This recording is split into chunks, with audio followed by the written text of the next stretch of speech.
வணக்கம் நண்பர்களே, ஒரு செம இன்ட்ரெஸ்டிங்கான புக் ரிவ்யூக்கு உங்களை வரவேற்கிறேன். டேல் கார்னகி எழுதின how to win friends and influence people அப்படிங்கிற உலக புகழ்பெற்ற புத்தகத்தை பத்தி தான் பார்க்க போறோம். இந்த புக் பல பேரோட வாழ்க்கையவே மாத்திருக்கு. ஒரு கதை சொல்ற மாதிரி இதோட மொத்த சாராம்சத்தையும் நாம இன்னைக்கு இந்த எக்ஸ்பிளைனர்ல ரொம்ப சுவாரஸ்யமா பார்க்க போறோம். தினசரி வாழ்க்கையில நம்ம ஃபேஸ் பண்ற மிகப்பெரிய பிரச்சனை என்ன தெரியுமா? சொல்ல போனா அத மனுஷங்களை ஹேண்டில் பண்றதுதான். ஒரு $25,000 சர்வே எடுத்தப்போ ஆரோக்கியத்துக்கு அடுத்தபடியா நாம அதிகமா ஆர்வம் காட்டுறது மனித உறவுகள்ல தான் கண்டுபிடிச்சாங்க. ஆச்சரியமா இருக்குல்ல? 85%. ஒரு ஷாக்கிங்கான உண்மை சொல்லட்டுமா? உங்க ஃபைனான்ஷியல் சக்சஸ்ல, அதாவது உங்க நிதி வளர்ச்சியில வெறும் 15% மட்டும்தான் உங்க டெக்னிக்கல் நாலேஜ். மீதி 85%ம் மத்தவங்களோட நீங்க எப்படி பழகுறீங்க அப்படிங்கிற உங்க ஸ்கில்ல பொறுத்து தான் இருக்கு. திங்க் பண்ணி பாருங்க. சரி, இன்னைக்கு நாம என்னென்ன பார்க்க போறோம்னா, ஃபர்ஸ்ட் அடிப்படை உத்திகள், செகண்ட் மத்தவங்களுக்கு நம்மளை எப்படி பிடிக்க வைக்கிறது, தேர்டு அவங்கள எப்படி நம்ம வழிக்கு கொண்டு வருது, அப்புறம் லாஸ்டா ஒரு சிறந்த தலைவரா எப்படி மாறுறது. அவ்வளவுதான், வாங்க உள்ள போலாம். பார்ட் 1, அடிப்படை உத்திகள், அதாவது மனிதர்களை கையாளுதல். இப்போ நீங்க ஒருத்தரை கிரிட்டிசைஸ் பண்றீங்கன்னு வைங்க, அதனால எந்த ஒரு யூஸும் கிடையாது. ஏன்னா விமர்சனம் எப்பவுமே ஒருத்தரை டிஃபென்சிவ் மோடுக்கு, அதாவது தற்காப்பு நிலைக்கு தான் தள்ளும். உடனே அவங்க தங்களை நியாயப்படுத்த ஆரம்பிச்சிருவாங்க. அதுக்கு பதிலா அவங்கள புரிஞ்சுக்க ட்ரை பண்ணுங்க. அவங்க ஏன் அப்படி நடந்துக்கிறாங்கன்னு யோசிக்கிறதுலாம் எப்பவுமே ஒரு பெஸ்ட் அப்ரோச். பெஞ்சமின் பிராங்க்லின் பத்தி கேள்விப்பட்டிருப்பீங்க. சின்ன வயசுல கொஞ்சம் ரஃபா இருந்தாலும் அமெரிக்க தூதரா ஆகிற அளவுக்கு அவர் எப்படி உயர்ந்தார் தெரியுமா? அவரோட சக்சஸ் சீக்ரெட் இதுதான். நான் யார பத்தியும் தப்பா பேச மாட்டேன், எனக்கு தெரிஞ்ச நல்ல விஷயங்களை மட்டுமே பேசுவேன்.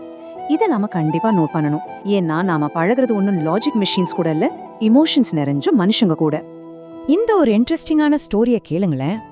சார்ல்ஸ் ஷ்வாப் ஒரு முறை அவரோட ஸ்டீல் ஃபேக்டரிக்கு போனப்போ நோ ஸ்மோக்கிங் போர்டுக்கு கீழேயே சிலர் சிகரெட் குடிச்சிட்டு இருக்கிறத பார்த்தாரு. ஆனா அவர் அவங்கள கொஞ்சம் கூட திட்டல.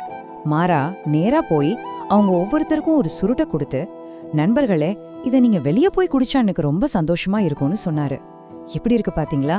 தப்ப கண்டுபிடிக்கிறத விட உண்மையான பாராட்ட அவங்கள எவ்வளோ இம்பார்ட்டண்டா ஃபீல் பண்ண வைக்குது. ஓகே, இப்போ பார்ட் 2, மத்தவங்களுக்கு நம்மள எப்படி பிடிக்க வைக்கிறது. இதுக்கு ஒரு 6 சூப்பரான பிரின்சிபிள்ஸ் இருக்கு.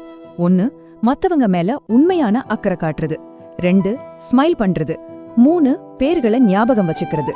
4, நல்ல லிசன் பண்றது. 5, அவங்களுக்கு பிடிச்ச விஷயங்களை பேசுறது. 6, அவங்கள முக்கியமானவங்களா ஃபீல் பண்ண வைக்கிறது.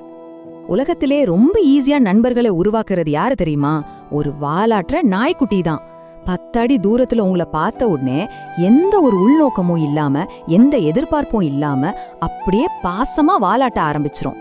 அதுபோலதான் எந்த எதிர்பார்ப்பும் இல்லாம மத்தவங்க மேல ஜென்யூனா அன்பு காட்டுறது தான் இதுக்கு பேஸ். அதே போல உலகத்திலேயே ஒரு மனுஷனுக்கு ரொம்ப இனிமையான சவுண்ட் எதுனா அது அவனோட பேர் தாங்க. மிகப்பெரிய பிசினஸ் மேக்னெட் ஆண்ட்ரூ கார்னகி தன்னோட ஃபேக்டரியில வேலை செய்யற நிறைய பேரோட ஃபர்ஸ்ட் நேம்ஸ் எல்லாத்தையும் ஞாபகம் வச்சிருந்தாரு. அவரு பொறுப்புல இருந்த வரைக்கும் அவரோட ஃபேக்டரியில ஒரு ஸ்ட்ரைக் கூட நடந்ததே இல்லையாம். பேர்களுக்கு அந்த அளவுக்கு ஒரு பவர் இருக்கு. அடுத்ததா பார்ட்ஸ் 3, மத்தவங்கள நம்ம வழிக்கு எப்படி கொண்டு வருது, அதாவது அவங்க மனசை எப்படி மாத்துறது. விவாதங்கள்ல ஜெயிக்கணும்னா அதுக்கு ஒரே வழி, அதை அவாய்ட் பண்றதுதான். ஆமாங்க, 10க்கு 9 தடவை ஆர்கியூமெண்ட் முடிஞ்ச பிறகு 2 பேருமே நான் சொல்றதுதான் சரின்னு இன்னும் ஸ்ட்ராங்கா நம்ப ஆரம்பிச்சிருவாங்க. அதனால தயவு செஞ்சு விவாதிக்காதீங்க, அவங்கள முழுசா பேச விடுங்க. அவங்க உண்மையில என்ன விரும்புறாங்கன்னு முதல்ல கண்டுபிடிங்க. உதாரணத்துக்கு இந்த கதையை பாருங்க. ரால்ஃப் வால்டோ எமர்சனும் அவரோட பையனும் ஒரு கண்டுக்குட்டிய தொழுவத்துக்குள்ள தள்ள ரொம்ப கஷ்டப்பட்டாங்க. ஆனா அது நகரவே இல்ல. ஏன்னா அவங்க 2 பேரும் தங்களுக்கு என்ன வேணும்னு மட்டும்தான் யோசிச்சாங்க. அப்போ அங்க வந்த ஒரு வேலைக்கார அம்மா சிம்பிளா தன் விரல அந்த கண்டுக்குட்டியோட வாயில வச்சாங்க. அது பால் குடிக்கிற மாதிரி உறிஞ்சுகிட்டே ரொம்ப ஈஸியா தொழுவத்துக்குள்ள போயிடுச்சு. அவங்களுக்கு என்ன தேவைன்னு புரிஞ்சுக்கிறது எவ்வளவு முக்கியம்னு இதுல இருந்து தெரியுது இல்ல? அதே மாதிரி ஜே பியர்பாண்ட் மார்கன் ஒரு சூப்பரான பாயிண்ட் சொல்றாரு. மனுஷங்க ஒரு காரியத்தை செய்ய 2 காரணங்கள் இருக்கும். 1, கேக்குறதுக்கு ரொம்ப நல்லா இருக்கிற காரணம். இன்னொன்னு அவங்களோட உண்மையான காரணம். நாம எப்பவுமே அந்த முதல் காரணத்தை, அதாவது அவங்களோட உயர்ந்த நோக்கங்களை தூண்டி விடணும். அப்போதான் அவங்க ஈஸியா சம்மதிப்பாங்க. லாஸ்ட் பார்ட் 4, ஒரு சிறந்த தலைவரா மாறி மத்தவங்களை எப்படி மாத்துறது. ஒரு பெஸ்ட் லீடரா இருக்கணும்னா எந்த ஒரு விஷயத்தையும் முதல்ல ஒரு பாராட்டுல இருந்து ஆரம்பிங்க. தப்புகளை டைரக்டா சுட்டி காட்டாம இன்டைரக்டா சொல்லுங்க. மத்தவங்களை கிரிட்டிசைஸ் பண்றதுக்கு முன்னாடி உங்க சொந்த தப்புகளை பத்தி பேசுங்க. அப்புறம் ஆர்டர் போடுறதுக்கு பதிலா கேள்விகளா கேளுங்க. ஒரு சின்ன இம்ப்ரூவ்மெண்ட்டை நீங்க பாராட்டுறது கூட அவங்களுக்கு எவ்வளவு பெரிய புத்துணர்ச்சி தரும் தெரியுமா? ஒரு பேச்சுலர் ரொம்ப ஆசையா டான்ஸ் கத்துக்க போனாரு.